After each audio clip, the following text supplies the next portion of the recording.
তন্ময়ের জন্মদিনের সন্ধ্যাটা কাটানোর জন্য আমরা চলে গেছিলাম আলডো ক্যাফে, মৌসুমীদির আলডো ক্যাফে। তোমাদের সকলের প্রিয় বংশমের তো তোমাদের খুবই পরিচিত সেই মৌসুমীদির Aldo cafe. First time visit ছিল আমাদের আলডো ক্যাফেতে।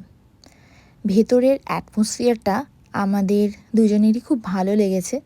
খুব নিলিবিলি, সুন্দর, শান্ত পরিবেশ। তার সাথে খাবার কোয়ালিটিও অসাধারণ ছিল। জন্মদিনের সন্ধেতে দুজনে মিলে একান্ত সময়টা অসাধারণ কেটেছে। তোমরা যারা আলডো ক্যাফেতে যাওনি তারা একবার হলেও আলডো ক্যাফে ভিজিট করো। আমাদের কিন্তু খুব ভালো লেগেছে। তোমরা যারা যারা গেছো অবশ্যই আমাকে কমেন্ট সেকশানে জানিও। ভিডিওটা আজকের মতন এই পর্যন্ত।